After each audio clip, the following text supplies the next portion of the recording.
Everyone. आज का topic है antibiotic.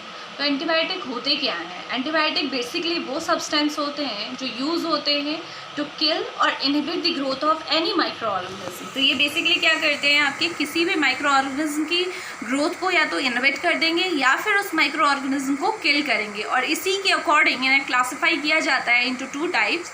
One is bactericidal and another one is bacteriostatic. Cidal means to kill. अगर आप किसी बैक्टीरिया को किल कर रहे हैं तो वो मेडिसिन जो आप यूज़ करेंगे उन्हें क्या बोलेंगे, बैक्टीरिसाइडल।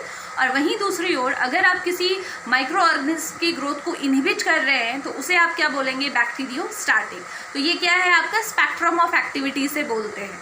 तो आज जो हम टॉपिक डिस्कस कर रहे हैं एंटीबायोटिक, उसमें हम ये देखेंगे कि बैक्टीरिया बेसिकली, क्योंकि एंटीबायोटिक आपकी वो मेडिसिन है जो क्या करती हैं, बैक्टीरिया की ग्रोथ को इनहिबिट करती हैं। तो बैक्टीरिया की ग्रोथ को इनहिबिट कर रही हैं तो इसका मतलब यहाँ से सीधे सीधे ये क्लियर हो जाता है कि ये जो एंटीबायोटिक है ये केवल हम किसके लिए यूज़ करेंगे, बैक्टीरिया के लिए यूज़ करेंगे। हम इसे किसी भी केस में अगर किसी भी इंसान को फंगल इन्फेक्शन हुआ है या फिर वायरल इन्फेक्शन हुआ है तो आप एंटीबायोटिक नहीं देंगे, क्योंकि बैक्टीरिया की अपनी एक एनाटॉमी है, इसका स्ट्रक्चर डिफरेंट है, इसके कंपोजिशन अलग है। अगर आप इसकी सेल वॉल कंपोजिशन देखें तो वो अलग है।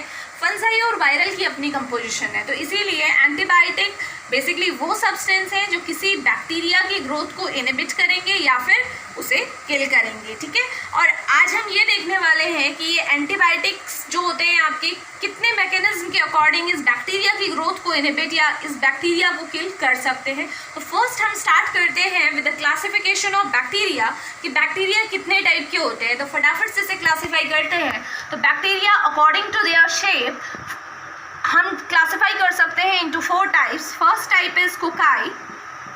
कोकाई मीन्स बैक्टीरिया जिसका शेप क्या होगा, आपका सर्कुलर होगा, उन्हें कोकाई बोलते हैं। Next class is bacilli. Bacilli वो बैक्टीरिया होते हैं जिनका शेप कैसा होता है, आपका रॉड शेप्ड होते हैं, जो रॉड की तरह होंगे, उन्हें क्या बोलेंगे, हम बेसिलाई बोलेंगे। Next class is spirochaete.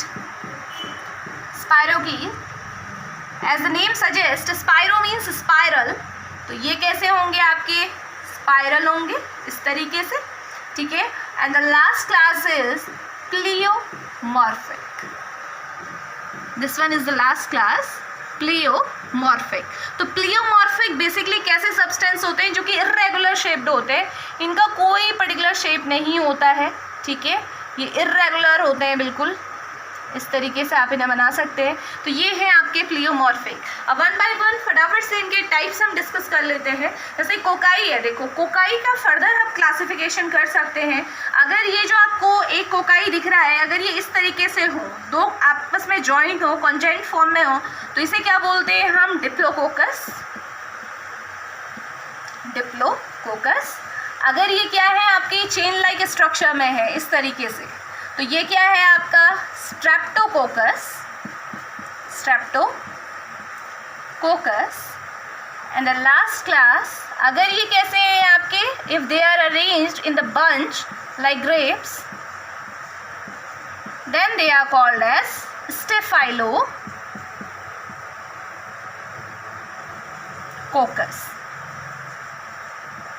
तो ये रहे आपके कोकाई का क्लासिफिकेशन। इसके बाद आ जाइए बेसिलाई में। बेसिलाई जो है रॉड शेप्ड है, इसका बहुत ही आपका मेन एग्जांपल या फिर बहुत सिंपलिस्टिक एग्जांपल है ई कोलाई। जो ईस्चेरिशिया कोलाई का बैक्टीरिया होता है वो क्या है, आपका बेसिलाई है। इसके अलावा जो लैक्टोबैसिलस है जो कर्ड में मिलता है वो भी क्या है, आपका बेसिलाई में आता है। नेक्स्ट है आपका स्पाइरोकीट। स्पाइरोकीट जो कि स्पाइरल है शेप्ड, इसमें आपका जो स्पीसीज आपकी आती है वो है ट्रिपोनिमा पैलिडम, ठीक है। ट्रिपोनिमा पैलिडम जो है आपका वो स्पाइरोकीट का एग्जाम्पल है आपका, ये भी टाइप ऑफ बैक्टीरिया है। लास्ट आता है प्लियोमॉर्फिक। प्लियोमॉर्फिक में एक बात जानने वाली है कि ये इर्रेगुलर शेप्ड होते हैं, और इर्रेगुलर शेप होने का रीज़न क्या होता है, क्योंकि इसमें कोई सेल वॉल नहीं होती है। और इसका एग्जाम्पल देखो, कौन से बैक्टीरिया होते हैं जिनकी सेल वॉल नहीं होती है, माइकोप्लाज्मा। ये आपको याद रखने हैं कि माइकोप्लाज्मा वो कैटेगरी है बैक्टीरिया की जिनकी कोई सेल वॉल नहीं होती है, that's why they are irregular in shape. तो ये क्या है, आपका क्लासिफिकेशन है ऑफ बैक्टीरिया। अब हम लोग करते हैं classification of antibiotic according to their mechanism of action. ये बहुत इंपॉर्टेंट टॉपिक है तो देखते हैं कि किसी भी बैक्टीरिया को किल करने के लिए कौन कौन से मैकेनिज्म हो सकते हैं। तो सबसे पहले हम बैक्टीरिया के एक नॉर्मल स्ट्रक्चर को ड्रॉ करते हैं। मान लीजिए ये कोकाई है, क्योंकि आपको पता है सर्कुलर कौन होता है, कोकाई होता है। तो ये आपका कोकाई है, इसके बाहर से इस तरीके से ये सेल वॉल है,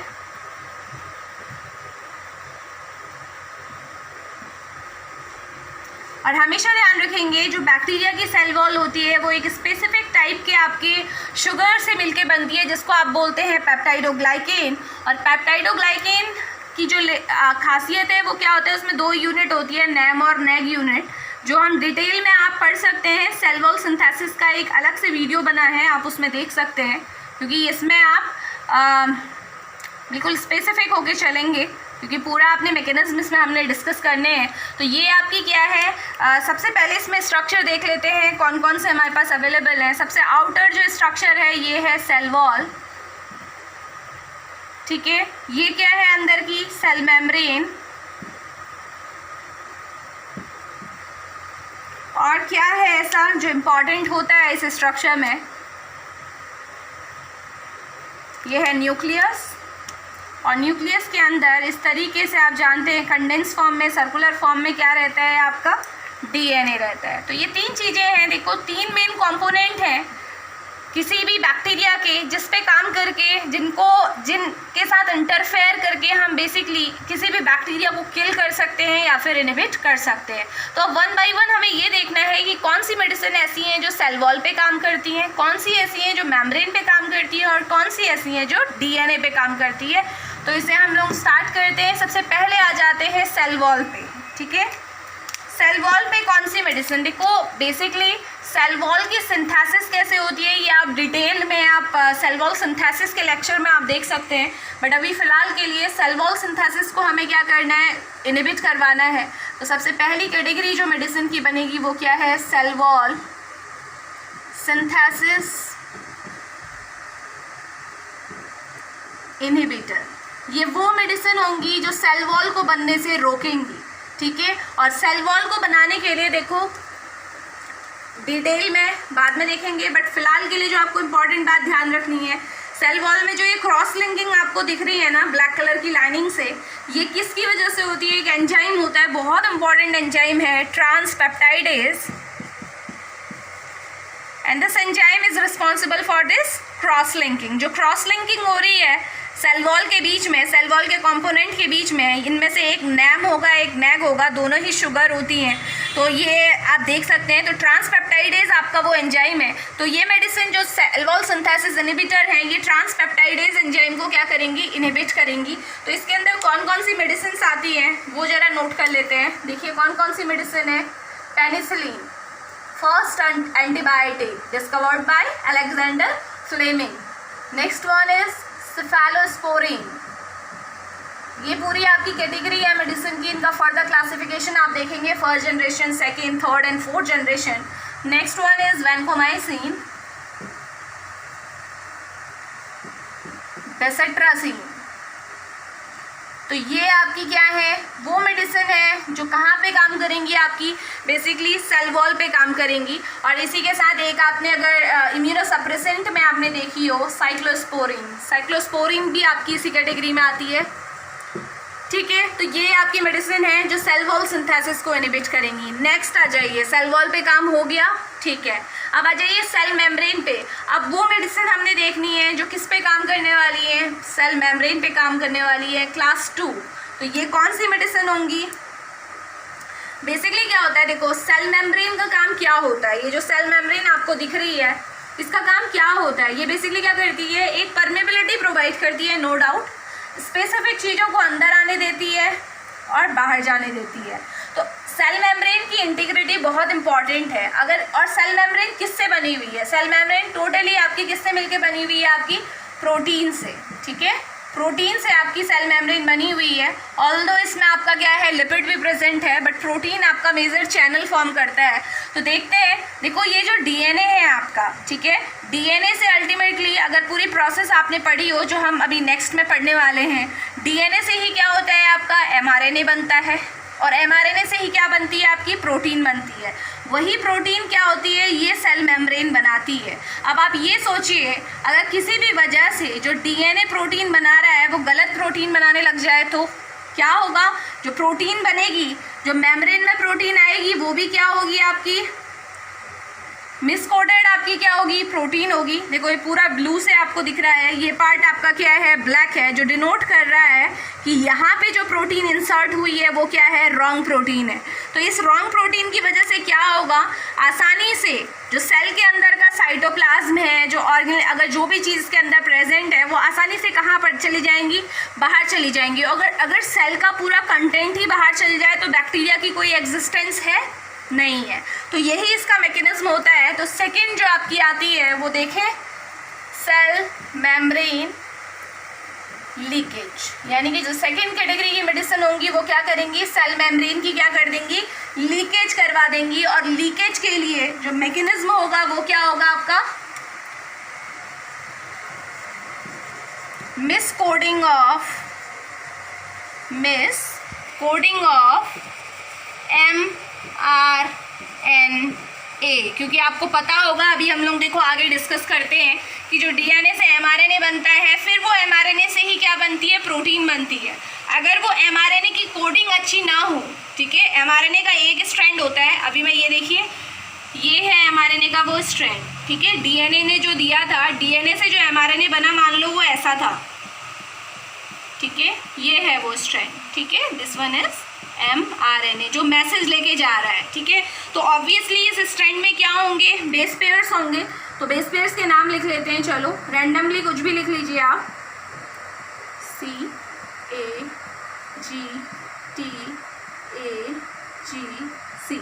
ठीक है, ये है सीक्वेंस लेके आया था। अब ये तो क्या है, कोड है, ठीक है, ये कोड है। अब इनको क्या, इनका क्या चाहिए होता है, प्रोटीन बनाने के लिए क्या चाहिए, इसके एंटीकोडॉन चाहिए। एंटीकोडॉन किसके ऊपर आएंगे, ऑब्वियसली इसी के ऊपर आएंगे जो टीआरएनए लेके आता है। वो स्पेसिफिकली ये भी टॉपिक आप ट्रांसलेशन की अलग से वीडियो में आप देख सकते हैं, बट फिलहाल के लिए देखिए इस तरीके से इसके एंटीकोडॉन आएंगे सबके। ए का एंटीकोडॉन क्या होता है, ए का कॉम्प्लीमेंट्री पढ़ा था, क्या होता है, हमेशा ए किसके साथ पेयरिंग करता है, टी के साथ, जी किसके साथ करता है, सी के साथ, तो सी भी किसके साथ करेगा, जी, टी ए के साथ करता है, सी जी के साथ करता है, ए टी के साथ, सो ऑन, ठीक है। तो इस तरीके से ये बेस पेयरिंग होती है, ये एग्जैक्ट बेस पेयरिंग है कि ए के साथ हमेशा टी को आना चाहिए, जी के साथ हमेशा सी को आना चाहिए। अब आप ये सोचो कि गलती से, अब यहाँ पे देखो आप, अगर गलती से ए के साथ टी ना आके अगर यहाँ सी आ जाए तो, जबकि हमें पता है, हम पहले ही डीएनए रेप्लिकेशन के लेक्चर में पढ़ चुके हैं, तो अगर आपने नहीं देखा हो तो उसे देखिए, आपको बेटर समझ में आएगा। उसमें हमने ये देखा था कि ए हमेशा किसके साथ बेस पेयर करता है, टी के साथ करता है, सी हमेशा किसके साथ करता है, जी के साथ करता है, ये ए 2 हाइड्रोजन बॉन्ड के साथ करता है, ये 3 के साथ करता है, ठीक है। लेकिन अगर गलती से आपका मिस रीडिंग हो जाए, इसको बोलते हैं मिस कोडिंग ऑफ एमआरएनए, यानी कि जो एमआरएनए जो कोड लेके आया था उसकी मिस कोडिंग हो गई है। ए के साथ जहाँ टी को आना चाहिए उसकी जगह पे कौन आ चुका है, सी आ चुका है। तो जो ये एमआरएनए जो प्रोटीन बनाएगा वो प्रोटीन कैसी होगी, तो protein will be wrong protein. यहाँ पे जो हुआ था, ये प्रोटीन जो बनी वो क्या थी, आपकी रॉन्ग प्रोटीन बनी थी। इसने जो बनाया, डीएनए ने जो प्रोटीन बनाई, यहाँ डीएनए से एमआरएनए बाहर आया, एमआरएनए राइबोसोम में जो प्रोटीन बनाई आपकी, वो कैसी बनी, आपकी रॉन्ग प्रोटीन बनी। और उस रॉन्ग प्रोटीन की वजह से जो ये सेल कंटेंट था, जो सेल मेम्ब्रेन थी, वो लीक हो गई और कंटेंट कहाँ चला गया, बाहर चला गया। तो ये आपका सेकेंड मैकेनिज्म था, सेल मेम्ब्रेन लीकेज। अब देखें कौन सी मेडिसिन इस मैकेनिज्म के थ्रू काम करती है। तो नेम ऑफ द मेडिसिन, कौन कौन सी मेडिसिन है जो सेल मेम्ब्रेन को लीक करवाती हैं, तो इसमें देखिए कौन कौन सी आती है। पॉलीमिक्सिन, ठीक है, एक ये है आपकी, साथ में आपकी अमीनोग्लाइकोसाइड, ये एंटीबायोटिक की बहुत इंपॉर्टेंट कैटेगरी है। अमीनोग्लाइकोसाइड, अमीनोग्लाइकोसाइड में क्या आती है आपकी, स्ट्रेप्टोमाइसिन, जेंटामाइसिन, ठीक है। ये आपकी मेडिसिन होंगी जो क्या करेंगी, आपकी मिस कोडिंग करेंगी एमआरएनए की, और एमआरएनए की मिस कोडिंग की वजह से जो प्रोटीन बनेगा, the protein will be wrong protein, और wrong protein get inserted into cell membrane. तो जो आपकी यहाँ पे सेल मेम्ब्रेन में जब रॉन्ग प्रोटीन आएगी तो उसकी वजह से सेल कंटेंट लीक हो जाएगा। तो ये दो मैकेनिज्म जो थे आपके, cell wall synthesis and cell membrane leakage, इतना क्लियर हुआ। नेक्स्ट आ जाते हैं जो कि मेजर है, वो क्या है आपका डीएनए।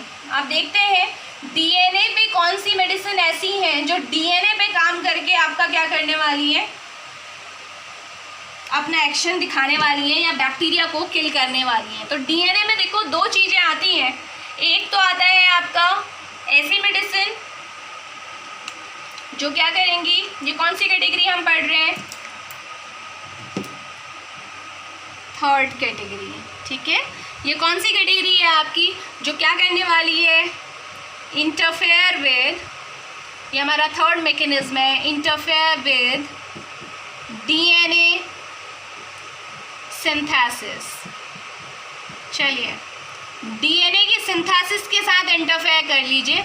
अगर आप बैक्टीरिया में जो डीएनए की आपकी सिंथेसिस हो रही है, क्योंकि डीएनए का बनना भी एक इम्पॉर्टेंट रोल है, सबसे पहला स्टेप यही होता है, और इसके लिए डिटेल में आप डीएनए रेप्लिकेशन की वीडियो देख सकते हैं। तो डीएनए जो सिंथेसिस हो रही है आपकी, तो उसके साथ कैसे आप इंटरफेयर करा सकते हैं। देखिए आप जब रेप्लिकेशन देखेंगे उसमें आपने दो एंजाइम पढ़े हुए थे, कौन कौन से एंजाइम होते हैं आपके जो अभी एंटीबायोटिक जिसमें इंपॉर्टेंट रोल प्ले करते हैं। एक होता है आपका डीएनए पॉलीमरेज, डीएनए पॉलीमरेज, एक तो ये एंजाइम है, और दूसरा है आपका डीएनए गायरेज, ठीक है। ये दो एंजाइम हैं जो डीएनए सिंथेसिस में बहुत इंपॉर्टेंट एंजाइम थे, और एंटीबायोटिक इन दोनों ही एंजाइम पे काम करती है। एक आपका आता है डीएनए पॉलीमरेज और दूसरा आता है आपका डीएनए गायरेज। तो देखें दोनों के आप अगर इंडिविजुअल फंक्शन देखेंगे, जब मैंने आपको बताया था कि डीएनए जब सिंथेसिस होती है, बेसिकली इसके लिए आपको रेप्लिकेशन पढ़ना बहुत ज़रूरी है। डीएनए का जो रेप्लिकेशन है वो कैसे होता है, एक डीएनए से कैसे उसकी आइडेंटिकल 2 कॉपीज़ बनती हैं। तो आप देखेंगे कि जो डीएनए पॉलीमरेज है ये एंजाइम बहुत इंपॉर्टेंट है। वहाँ पे डीएनए का जो आपकी कॉपीज़ बनती है ना, अगर एक आपका क्या है, अगर ये आपका वो डीएनए है और इस डीएनए से आपको ऐसी आइडेंटिकल 2 कॉपीज़ बनानी है इस तरीके से, तो ये 2 कॉपीज़ बनाने के लिए जो एंजाइम आपका ज़रूरी होता है वो क्या होता है, डीएनए पॉलीमरेज, क्योंकि आपकी जो कॉम्प्लीमेंट्री स्ट्रैंड तैयार करता है वो यही है। तो अगर आप डीएनए पॉलीमरेज को बताइए, अगर आप डीएनए पॉलीमरेज को ही इनहिबिट करवा दें तो क्या होगा, क्या ये डीएनए बनेगा, पॉसिबल ही नहीं है। तो देखें कौन सी मेडिसिन है जो डीएनए पॉलीमरेज को आपका इनहिबिट करती है बेसिकली। तो मेडिसिन के नाम लिखते हैं, ये आपकी मेडिसिन है, देखो यहाँ पे मैंने सारी आपकी कैटेगरी इंक्लूड कर दी है, केवल एंटीबायोटिक ही नहीं, इसमें आपकी मैकेनिज्म के अकॉर्डिंग एंटीवायरल भी आ गई है। देखो जिडोवुडीन है आपका, एसाइक्लोविर है, ये दोनों आपकी आती है, हालांकि ये आती किसमें है, एंटीवायरल ड्रग हैं, बट इनका मैकेनिज्म जो हम पूरा पढ़ रहे हैं वो क्या है आपका, ये सारी ड्रग्स का मैकेनिज्म आप पढ़ रहे हैं, है ना। तो जिडोवुडीन और एसाइक्लोविर आपकी किसको इनहिबिट करती है, डीएनए पॉलीमरेज को। तो आसानी से अगर ये मेडिसिन आप देते हैं तो डीएनए पॉलीमरेज क्या होगा, इनहिबिट हो जाएगा। इसीलिए आप देखेंगे बहुत टाइम क्या होता है आपका, ये मेडिसिन यूज़ होती हैं। तो डीएनए पॉलीमरेज अगर इनहिबिट होगा तो डीएनए नहीं बनेगा, पहला। दूसरा है डीएनए गायरेज। डीएनए गायरेज ने क्या किया था, जब रेप्लिकेशन में आपने देखा था डीएनए गायरेज क्या करता है, जब इस तरीके से ये आपका डीएनए था, ठीक है, तो ये डीएनए था आपका, और आपने क्या बोला था कि इस तरीके से हेलिकेज एंजाइम आता है। हेलिकेज एंजाइम का काम क्या होता है, डीएनए को अनवाइंड करने का। अनवाइंड मतलब जो इस तरीके से ये हेलिकल स्ट्रक्चर बना है इसे ओपन करने का। तो देखो कैसे ये ओपन करेगा, जब ये ओपन होगा स्ट्रक्चर तो क्या होगा, देखो इस तरीके से, देखो ये ओपन हो गया स्ट्रक्चर, ठीक है। अभी तक जो हेलिक्स बने थे क्या हुए, ओपन हो गए, किसकी वजह से हुए, इस तरीके से हेलिकेज एंजाइम था और इसने क्या किया, ओपन करता हुआ चला गया। तो जब क्या होता है, ये हेलिक्स ओपन होता है, हमने डिस्कस किया था, जब ये हेलिक्स ओपन होता है तो ये जो आपका आउटवर्ड जो पार्ट आपको ये डीएनए का दिख रहा है, इसमें स्ट्रेन पड़ता है और स्ट्रेन की वजह से क्या हो सकता है, देखो मैं आपको दिखाती हूँ क्या हो सकता है, बट होता नहीं है। अभी देखें कैसे नहीं होता है। इस तरीके से देखो, इस तरीके से आपकी क्या होती है, पॉजिटिव सुपर कॉइलिंग हो जाती है, क्योंकि जितनी गांठें यहाँ से खुल रही हैं, जितना स्ट्रैंड यहाँ से खुल रहा है पीछे की ओर, उतना ही ज़्यादा स्ट्रेस पड़ता है, जिसकी वजह से जो ये दोनों स्ट्रैंड हैं एक दूसरे के ऊपर बहुत ज़्यादा लिपट जाते हैं, जिसकी वजह से ये क्या हुआ, पॉजिटिव सुपर कॉइलिंग हो गई। और जब ये पॉजिटिव सुपर कॉइलिंग हो जाती है तो ये जो हेलिकेज आ रहा है वो इसे फर्दर ओपन नहीं कर सकता, समझ रहे हैं, हेलिकेज इसे अब ओपन नहीं कर पाएगा। तो अब यहाँ पे देखिए, अगर हेलिकेज ओपन कर ही नहीं पाएगा तो डीएनए रेप्लिकेशन कहाँ से होगा, नया डीएनए कहाँ से बनेगा, है ना। तो ये होता है, ठीक है, ये हो सकता है, लेकिन इस चीज़ को प्रिवेंट करने के लिए, ये था आपका नॉर्मल डीएनए, तो ऐसा ही होता है ना, ये आपका नॉर्मल डीएनए था। अब इस चीज़ को प्रिवेंट करने के लिए यहाँ पे एक एंजाइम होता है, देखो इस तरीके से एक एंजाइम होता है जो क्या है आपका, डीएनए गायरेज। डीएनए गायरेज एक ऐसा एंजाइम है जो वो पॉजिटिव सुपर कॉइलिंग अभी मैंने आपको बताई थी उसे होने से रोकेगा। अब क्या हुआ, देखो डीएनए गायरेज ने क्या किया, यहाँ पे रहा, अब आसानी से ये क्या हो सकता है, आपका ओपन हो सकता है, अब कोई प्रॉब्लम नहीं आएगी। तो यहाँ से आपको समझ में आता है कि डीएनए गायरेज कितना इम्पॉर्टेंट है। अब ये सोचिए, अगर कोई एंटीबायोटिक, कोई भी मेडिसिन अगर इसको इनहिबिट कर दे तो क्या होगा, डीएनए गायरेज अगर इनहिबिट हो जाए, ये हो ही ना, यहाँ पे इसे ख़त्म कर दिया आपकी एंटीबायोटिक ने, तो क्या होगा, वही होगा, इस तरीके से क्या आ जाएंगी, आपकी सुपर कॉइलिंग हो जाएगी। और इस सुपर कॉइलिंग की वजह से डीएनए का रेप्लिकेशन खत्म, जो एक डीएनए से नया डीएनए बनने थे वो क्या होगा, नहीं बन पाएगा। तो यहीं पे आप ये समझ जाएं कि डीएनए गायरेज की कितनी इंपॉर्टेंस है।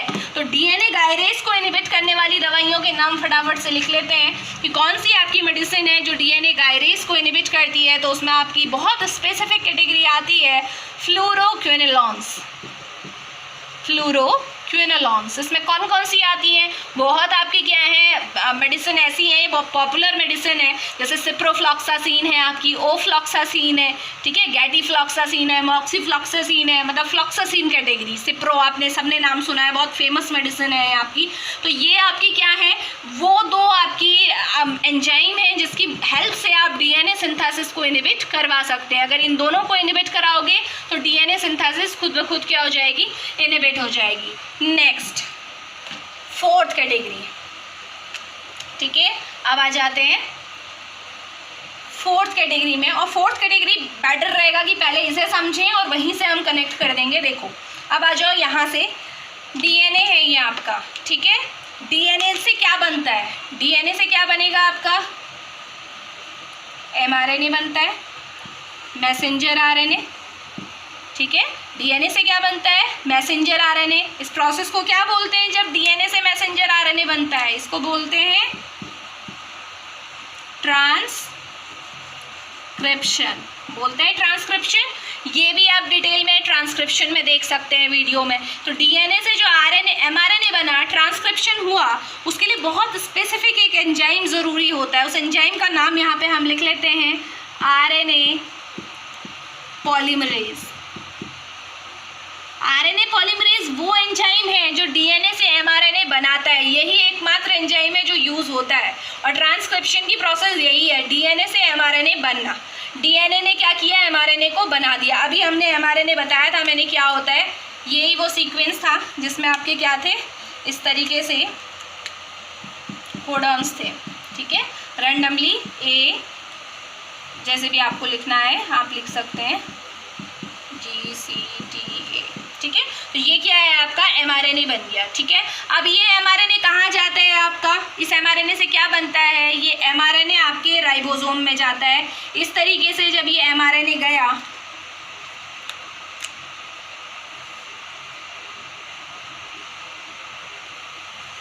ये है आपका राइबोसोम की 30S सब यूनिट, ठीक है। इसमें आपका ये 30S सब यूनिट है और इसमें यही आपका, मैं अब इसमें कोडॉन लिख नहीं रही हूँ, ये वो कोडॉन है, ठीक है। तो इस तरीके से देखो ये mRNA गया राइबोसोम के ऊपर जाके बैठ गया। 30S सब यूनिट ये किसकी है? राइबोसोम की है। और सबको पता है राइबोसोम में ही क्या बनती है? पॉलीपेप्टाइड चेन बनती है। तो mRNA आया राइबोसोम के ऊपर आके बैठ गया। अब क्या होगा? राइबोसोम की जो बड़ी वाली यूनिट है इस तरीके से देखो 50S सब यूनिट भी इसके ऊपर आके बैठ जाएगी। अब पूरा कॉम्प्लीमेंटेशन हो चुका है। पहले कहाँ बैठा था वो? 30S के ऊपर। जैसे ही mRNA आया ऊपर से कौन आ गई? आपकी 50S सब यूनिट आ गई। और फाइनली इसको भी अब इस पूरे कॉम्प्लेक्स से क्या बनेगा आपका? tRNA। अब यहाँ पे आपका tRNA यूज़ होगा और फाइनली आपका प्रोटीन फॉर्म होगी। ऑब्वियसली पहले पॉलीपेप्टाइड बनती है, फिर पॉलीपेप्टाइड का क्या होता है? आपका मॉडिफिकेशन होता है, जो फर्दर आप ट्रांसलेशन की वीडियो में आप क्लियरली देख सकते हैं कि क्या क्या होगा। तो ये जो प्रोसेस हुई इसको क्या बोलते हैं? ट्रांसलेशन, ठीक है।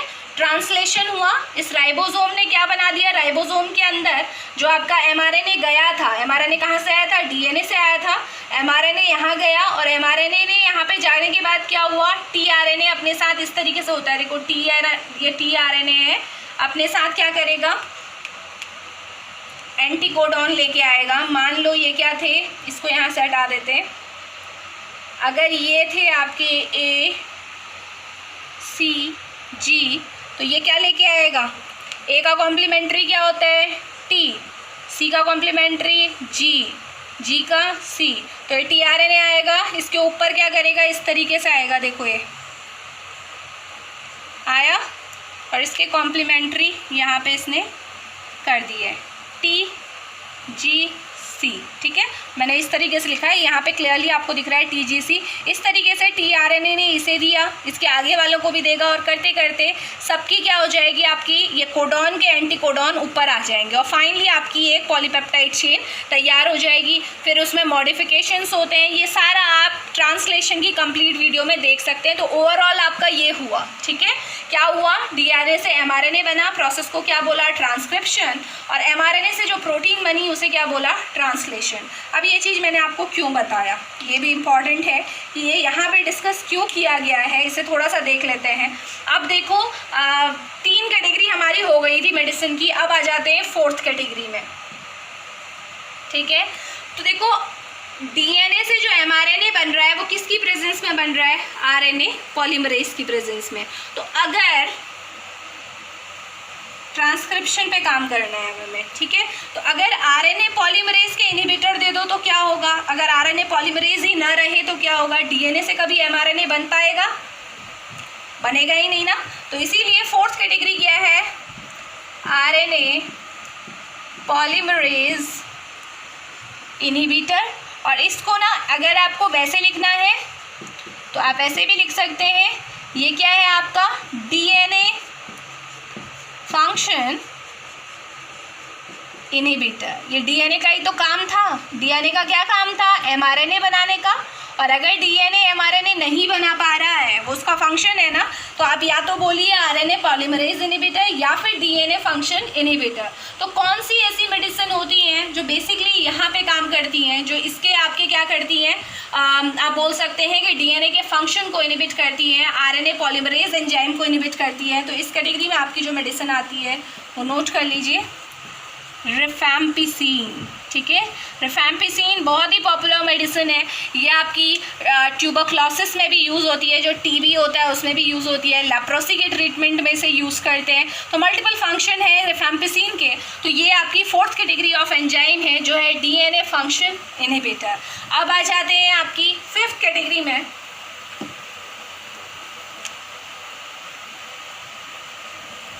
अब ये कौन सी कैटेगरी होगी जो बेसिकली क्या करेगी? देखो ये जो हो रहा है राइबोसोम में, जो क्या बन रही है आपकी? प्रोटीन बन रही है, ट्रांसलेशन पे काम करेगी।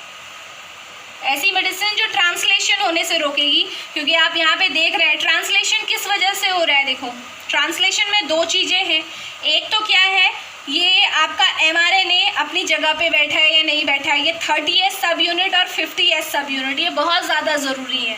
तो बहुत सी मेडिसिन ऐसी होती हैं जो क्या करती हैं, यहाँ इस यूनिट से जाके खुद बैठ जाती हैं। 30S में जहाँ पे mRNA को आके बैठना था वहाँ पे ये खुद बैठ गई, या फिर जहाँ पे tRNA को आना था वहाँ पे खुद आके बैठ गई। तो होगा क्या बताओ, अगर 30S पे आके बैठ जाए मेडिसिन तो क्या होगा, mRNA नहीं जा पाएगा अपनी जगह पे। अगर यहाँ पे आपकी जहाँ पे tRNA को बैठना था वहाँ पे खुद मेडिसिन आ जाए, इस तरह से आपने मेडिसिन ली है, अगर वो इस तरीके से यहाँ पे आ जाए तो क्या होगा, tRNA आते रहेगा, वो कभी वहाँ पे बाइंड हो ही नहीं पाएगा। तो ऐसी कैटेगरी की मेडिसिन को जो ट्रांसलेशन होने से रोक रही है, यानी कि प्रोटीन सिंथेसिस होने से रोक रही है, वो आपकी कैटेगरी बनती है कैटेगरी नंबर 5,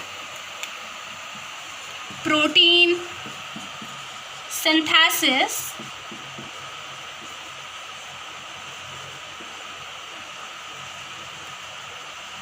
इनहिबिटर। ये वो मेडिसिन है जो प्रोटीन सिंथेसिस को होने से क्या करेंगी, रोकेंगी। और इस कैटेगरी में जो मेडिसिन आती हैं वो मैं इसके ही ऊपर लिख दे रही हूँ, कौन कौन सी मेडिसिन है जो प्रोटीन की सिंथेसिस होने से रोकेंगी। तो प्रोटीन सिंथेसिस इनहिबिटर के अंदर आती हैं आपकी, देखो 2 जगह मैंने आपको बताया था, कुछ ऐसी होंगी जो कहाँ पे काम करेंगी, 30S सब यूनिट पे को इनहिबिट करेंगी, वहाँ पे बाइंड होकर अपना असर दिखाएंगी। कुछ ऐसी होंगी जो 50S सब यूनिट पे जाके अपना असर दिखाएंगी। तो 30S पे जो काम करती है उस मेडिसिन का नाम लिख लेते हैं, देखो 2 यूनिट है ना, 30S एंड 50S। तो 30S पे जो काम करेगी, क्योंकि दोनों में से अगर किसी पे भी काम करे, कोई भी मेडिसिन अगर 30S पे बाइंड होती है या 50S पे बाइंड होती है तो ये पूरा ट्रांसलेशन नहीं होने देगी, प्रोटीन नहीं बनने देगी। तो 30S पे काम करने वाली मेडिसिन है, ये भी बहुत पॉपुलर मेडिसिन है, टेट्रासाइक्लिन। टेट्रासाइक्लिन वो मेडिसिन है जो किस पे बाइंड होती है, 30S में। रिमेनिंग 50S पे बाइंड होने वाली कौन सी है, क्लोरामफेनिकॉल। ठीक है, क्लोरामफेनिकॉल आपकी मेडिसिन है जो किस पे बाइंड होती है, आपकी 50S सब यूनिट पे बाइंड होती है। इसके अलावा भी आपकी प्रोटीन सिंथेसिस इनहिबिटर में क्लोरामफेनिकॉल की कैटेगरी में और भी मेडिसिन हम देख सकते हैं। कौन कौन सी आपकी आती है, इरिथ्रोमाइसिन,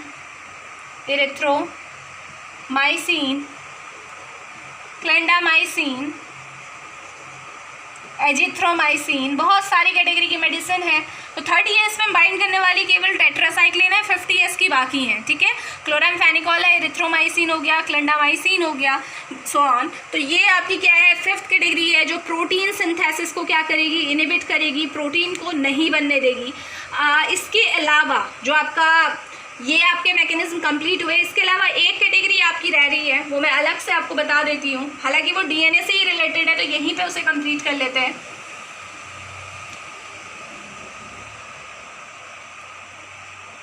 ठीक है, DNA से की सिंथेसिस से रिलेटेड ही है। देखो DNA बनने के लिए ये तो आपका क्या था, ये हुआ कि DNA कैसे रेप्लिकेशन होगा, वो एक अलग चीज़ थी। लेकिन लास्ट जो कैटेगरी आती है, I think it must be 6th category.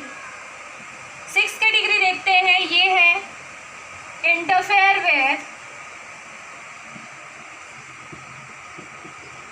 Intermediary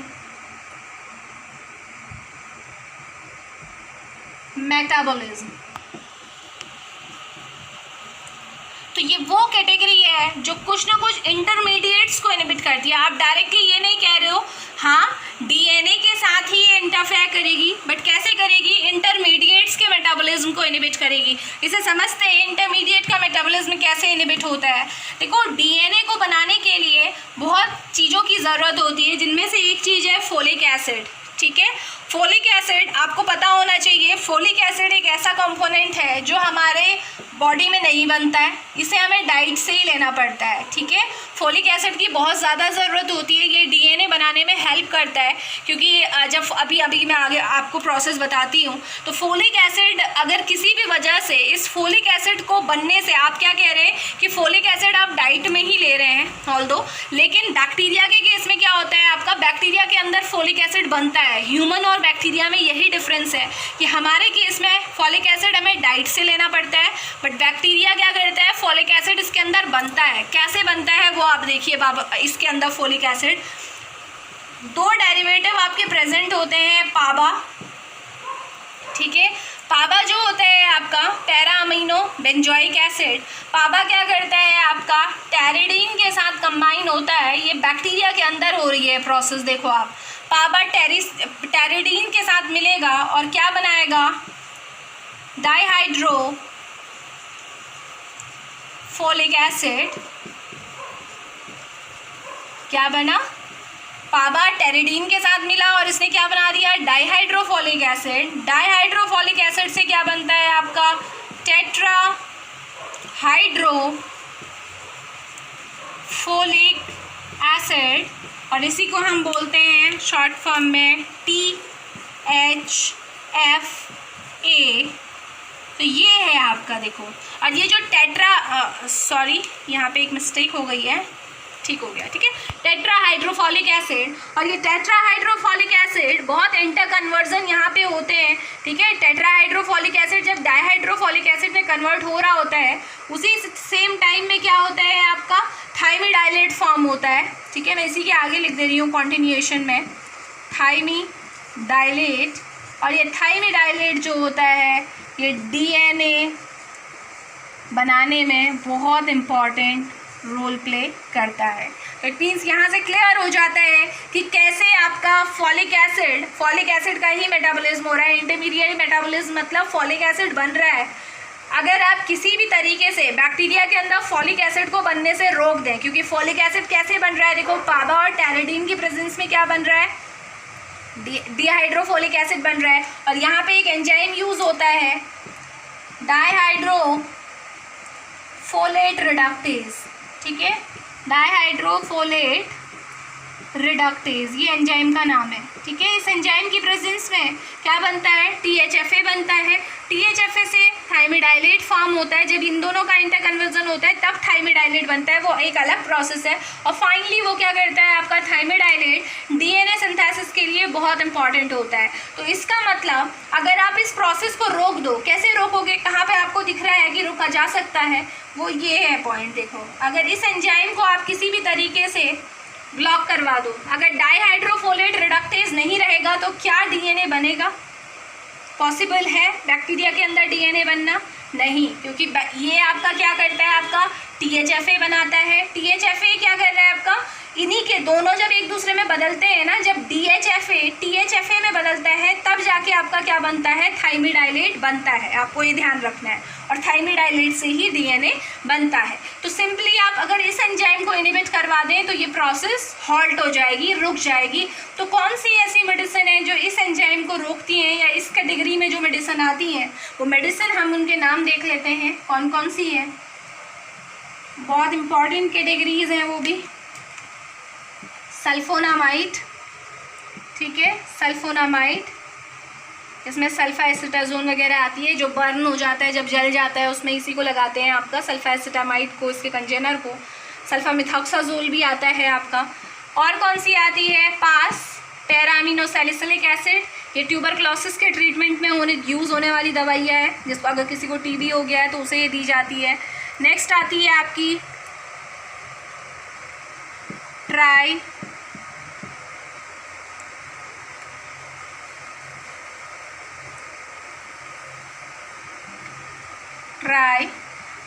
ट्राइमिथोप्रिम, ये आपकी नेक्स्ट कैटेगरी है, ट्राइमिथोप्रिम, सॉरी इसी की दवाई आप बोल सकते हैं, ठीक है। ट्राइमिथोप्रिम कहाँ पे यूज़ होती है, ये सल्फोनामाइड में ही इसके साथ कॉम्बिनेशन में यूज़ होती है, एंटीबायोटिक की तरह ही यूज़ होती है।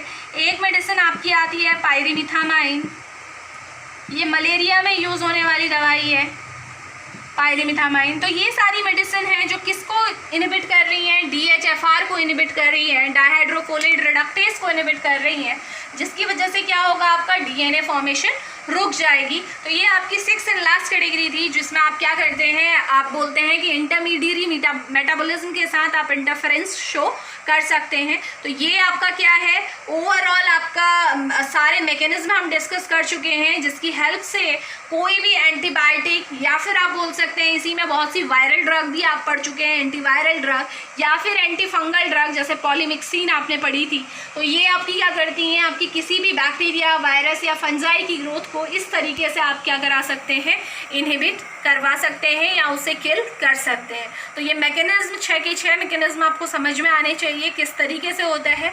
और अगर इसी चीज़ को आपने डिटेल में पढ़ना है, जैसे मैं पहले भी आपसे डिस्कस कर चुकी हूँ कि अगर ट्रांसलेशन, ट्रांसक्रिप्शन, डीएनए रेप्लिकेशन आपको अगर डिटेल में पढ़ना है तो आप इनकी स्पेसिफिक वीडियोज़ देख सकते हैं। तो आज के लिए बस इतना ही, अगले लेक्चर में मिलते हैं। Thank you.